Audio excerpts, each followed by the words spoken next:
Selamat pagi Bu, perkenalkan nama saya Ninda Aritonang. Saya dari Prodi D3 Keperawatan Dairy. Nah, di sini saya akan mempresentasikan tentang surat.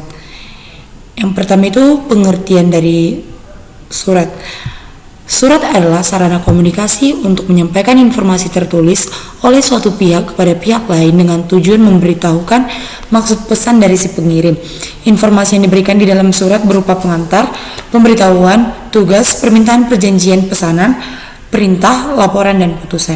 Adapun fungsi surat dapat disederhanakan menjadi beberapa poin, mulai untuk sarana komunikasi, media penyimpanan, alat bukti tertulis, bentuk kerjasama, hingga pedoman kerja. Di perusahaan atau lembaga lain jenisnya, keberadaan surat konvensional masih sangat marak digunakan.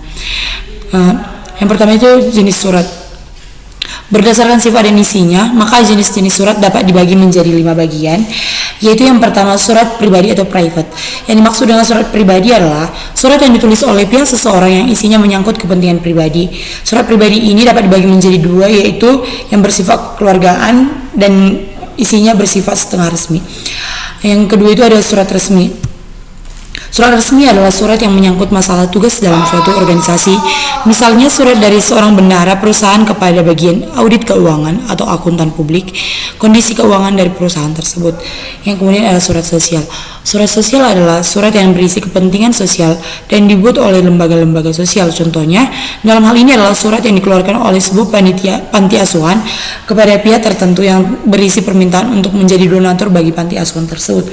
Kemudian ada surat niaga. Surat niaga adalah surat yang dibuat oleh badan-badan usaha atau organisasi perusahaan yang isinya menyangkut kepentingan niaga atau bisnis. Misalnya, surat yang dikirimkan oleh perusahaan A kepada perusahaan B yang berisi permintaan suatu barang tertentu yang menjadi objek usaha atau bisnis mereka. Kemudian ada surat dinas. Surat dinas adalah surat yang dibuat oleh suatu instansi pemerintah yang isinya menyangkut soal-soal kedinasan. Contohnya adalah surat-surat yang dikeluarkan oleh pemerintah pusat kepada masing-masing pemerintah daerah yang berisi suatu instruksi tertentu.